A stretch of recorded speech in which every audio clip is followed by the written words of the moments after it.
Have you ever been sitting there, pencil in hand, staring at a Sudoku puzzle, and thought, I know this is supposed to be good for me, but my mind just feels stuck? Maybe you finish a puzzle and instead of feeling sharp, you just feel a little bored, or like you were going through the motions. It's like eating the same salad every single day for your brain. It might be healthy, but eventually, it stops being exciting, and you have to wonder if it's still giving you everything you need. And that's exactly what we're going to talk about today. Because keeping our minds vibrant and agile as we move through our 60s, 70s, and beyond isn't just about doing any puzzle. It's about feeding our brains the right kind of stimulation.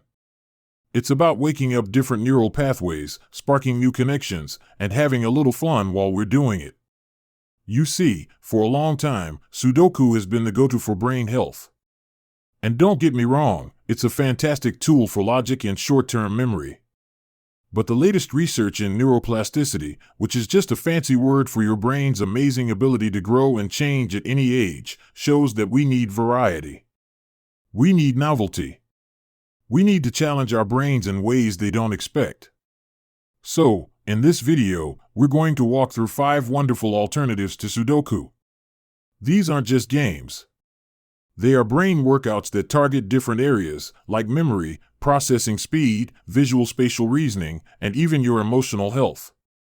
By the time we're done, you'll have a whole new toolbox of activities to keep your mind feeling young, flexible, and fully engaged. Let's start with the first one, and it's something you probably have a deck of cards for already. The first alternative is a classic card game, but with a twist: bridge. Now, I know what you might be thinking. Bridge? Isn't that a complicated game my parents or grandparents played? And yes, it has a reputation for being a bit complex. But that complexity is precisely what makes it so incredibly good for your brain. Think of Sudoku as a gentle walk on a flat path. It's good for you, it gets the blood moving.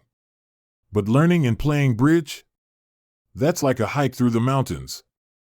It's more challenging, it works different muscles, and the view from the top is so much more rewarding. Bridge is a game of logic, yes, but it's also a game of communication, memory, and probability. You're not just filling in numbers, you're working with a partner. You have to remember which cards have been played. You have to pay attention to the subtle signals your partner sends through their bids. You have to adapt your strategy on the fly based on what the other team is doing. It's a social workout for the brain. Studies have actually shown that playing bridge is associated with a stronger immune system and even an increase in certain types of white blood cells. It's that engaging. It forces you to use parts of your brain that a number puzzle simply never touches. If you don't know how to play, there are local clubs, community centers, and even online groups specifically for seniors who are learning. It's a wonderful way to meet new people and give your mind a truly rigorous and fun workout.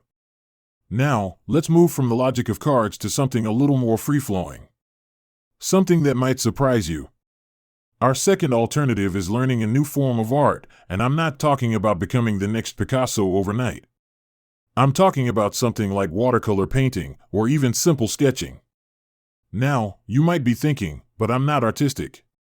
I can barely draw a straight line. And that's perfectly okay. This isn't about creating a masterpiece to hang in a museum. This is about the process. When you sit down with a paintbrush or a pencil, you are asking your brain to do something that Sudoku never does. You're asking it to be creative.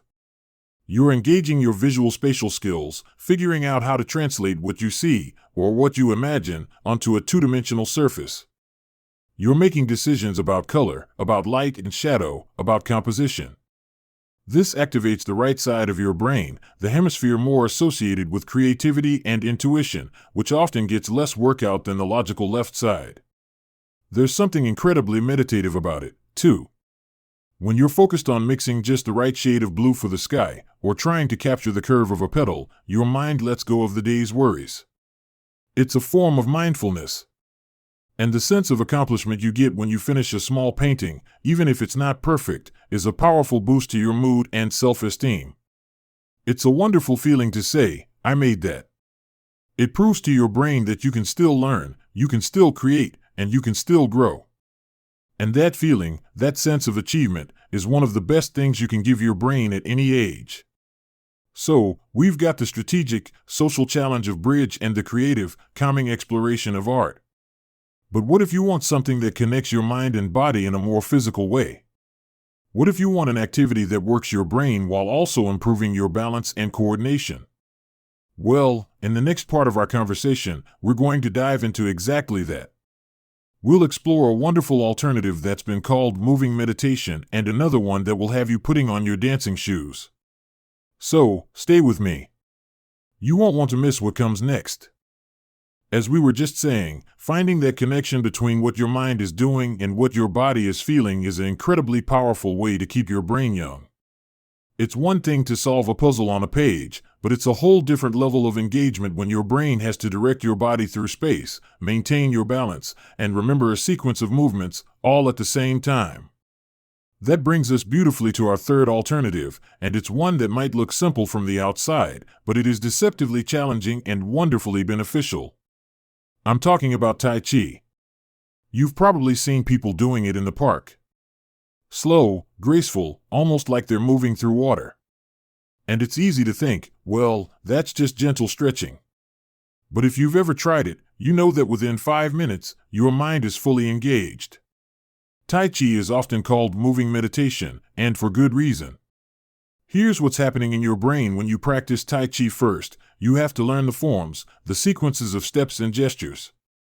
This is a memory exercise, just like remembering the steps to a dance. But it's more than that.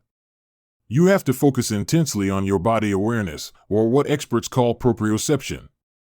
Your brain is constantly receiving signals from your muscles and joints, asking, where is my arm? Where is my foot? Am I shifting my weight correctly? This constant feedback loop strengthens the neural pathways responsible for balance and coordination, which is something we all want to protect as we get older. And because the movements are slow and deliberate, you're also engaging the parts of your brain that control focus and concentration. You can't rush through Tai Chi if your mind wanders to what's for dinner or a show you watched last night. You'll lose your place in the form or stumble. It forces you to be present in the moment. This mindfulness aspect is a proven stress reducer, and lower stress levels mean lower levels of cortisol, a hormone that, in high amounts, can be harmful to memory. So, Tai Chi gives you a triple benefit: a physical workout for balance, a cognitive workout for memory, and a mental workout for stress relief. It's a holistic brain exercise that you can do anywhere, and it's gentle enough to be accessible to almost everyone. If you haven't tried it, look for a beginner's class at your local community center or senior center. You might be surprised at how challenging and rewarding it is. Visual: the scene shifts to a cozy living room. Someone is sitting at a table, focused on arranging a set of colorful wooden pattern blocks. The camera lingers on the beautiful, intricate design they are creating. Now, let's move from the park back indoors for our fourth alternative. This next one is pure fun, and it taps into a part of your brain that Sudoku barely touches. It's something you might have enjoyed as a child, but trust me, it's just as engaging, if not more so, for a mature mind. Our fourth alternative is the wonderful world of visual puzzles and pattern games. And I'm not talking about more number grids. Think about activities like tangrams, jigsaw puzzles, or even mahjong. These are all about visual spatial reasoning. Sudoku is logical and sequential, it's about deduction. But these games are about seeing relationships between shapes, colors, and patterns. They ask a completely different question: how do these pieces fit together to make a whole? Let's take a jigsaw puzzle, for example. When you're sorting through pieces, you're not just looking for a shape. Your brain is processing color, texture, and line. You're building a mental image of the completed picture and then using the image to guide your hands. This is a complex cognitive task. It strengthens the connections between the visual cortex at the back of your brain and the problem-solving areas in the front. And then there's mahjong, the ancient Chinese tile game. It's a fantastic social game, but even playing solo, it's a powerhouse for the brain. You have to memorize the tiles, recognize patterns incredibly quickly, and strategize several moves ahead. It's like a combination of card game strategy and visual matching, all rolled into one. It keeps your processing speed sharp because you have to make quick decisions based on what you see. What I love about these kinds of puzzles is the immediate, tangible feedback. When you find that one missing puzzle piece and it clicks perfectly into place, or when you finally figure out how the tangram pieces form a swan, there's a little burst of joy, a little aha moment. That feeling is your brain's reward system lighting up, releasing dopamine. And dopamine isn't just about feeling good, it's a neurotransmitter that helps with focus and motivation. So, by doing these puzzles, you're actually training your brain to enjoy the process of solving problems, which makes you want to do it more. These activities are also wonderfully meditative in their own way. They give your mind a single, focused task, which can be a beautiful escape from the endless stream of thoughts and worries. It's a way to give your brain a rest by giving it a different kind of engaging work. So, we've challenged our logic with bridge, awakened our creativity with art, found our balance with Tai Chi, and sharpened our visual skills with pattern games. We've worked on memory, coordination, and stress reduction. But there's one more alternative, and it might be the most powerful one of all. It's the one that ties everything together and gives your brain the richest, most complex workout it can get. Coming up in our final part together, we're going to explore this last, wonderful activity. It's something that combines language, memory, emotion, and even social connection. So, let's take a short pause, and when we come back, I'll share this final piece of the puzzle with you. We've taken quite a journey together, haven't we? We've moved from the card table to the art studio, from the peaceful movements of Tai Chi in the park to the satisfying click of a puzzle piece finding its home. Each one of these activities wakes up a different part of the brain, building new connections and keeping that beautiful mind of yours flexible and strong. But there's one more activity I've been saving. If I had to pick just one thing that offers the most complete, most enriching workout for your brain, this would be it. It's something that has been a part of human life for thousands of years, and in our modern, busy world, we sometimes forget just how powerful it is. Our fifth, and final, alternative to Sudoku is the simple, profound act of storytelling.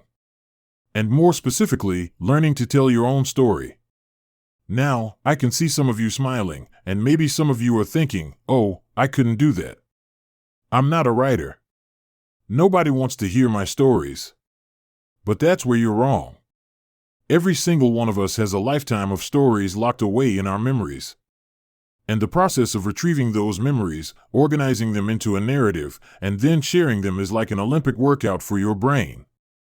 Think about what happens when you decide to tell a story about your past. Let's say it's a story about your first job, or how you met your spouse, or a funny vacation you took years ago. Your brain has to do several things at once. First, it has to dive into the archives of your long-term memory. It has to retrieve not just the basic facts, but the sensory details, the smell of the air, the song that was playing on the radio, the feeling of the sun on your face. This activates the hippocampus, which is the brain's memory center, and keeping that area active is crucial for protecting against memory decline. Then, your brain has to take those scattered memories and weave them into a coherent story. It has to decide what happened first, what happened next, and what the point of the story is. This is an executive function skill, managed by the frontal lobe. It's about organization, sequencing, and cause and effect. You're literally building a narrative structure, and that's a complex cognitive task. But the magic doesn't stop there. When you add emotion to the story, the joy, the sadness, the humor, you engage the limbic system, the emotional center of your brain. And finally, if you share that story with someone else, you're engaging in a deep social connection. You're reading their reactions, you're adjusting your pace, you're building a bridge between your experience and theirs. It's a full brain, full heart experience. And you don't have to write a memoir to do this. It can be as simple as sitting down with a grandchild and telling them what school was like when you were their age. It can be writing a letter to a friend about a cherished memory. It can be recording a voice memo on your phone, just for yourself. There are even wonderful community programs and online classes called legacy writing or life story workshops, where seniors come together to share their stories in a supportive environment. It's an incredible way to connect with others and leave a precious gift for your family. This act of telling your story does something else, too. It helps you make sense of your own life. It allows you to see the patterns, the challenges you overcame, the joys you experienced. It reinforces your sense of identity and purpose, which is a fundamental part of emotional well-being at any age, and especially as we grow older. So, my friend, there you have it. 5 wonderful ways to nourish your brain that go beyond the familiar grid of Sudoku. We've talked about the social strategy of bridge, the creative expression of art, the mindful movement of Tai Chi, the visual engagement of pattern games, and the deep, personal richness of storytelling. The beautiful thing about all of these is that they aren't just chores for your brain. They are gateways to more joy, more connection, and more life.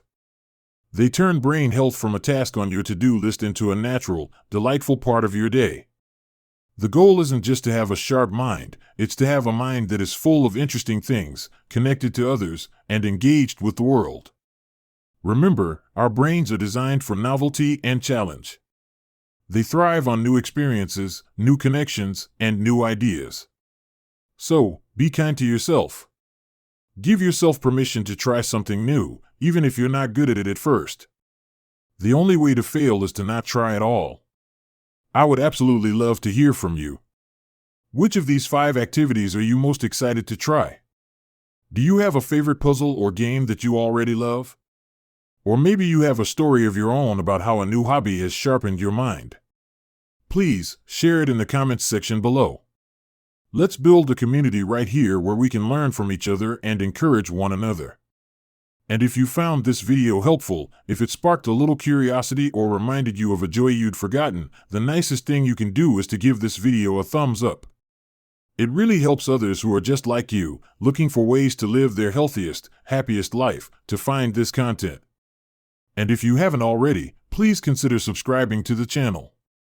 We're building a wonderful community here focused on living vibrantly at any age, and I would be honored to have you along for the journey.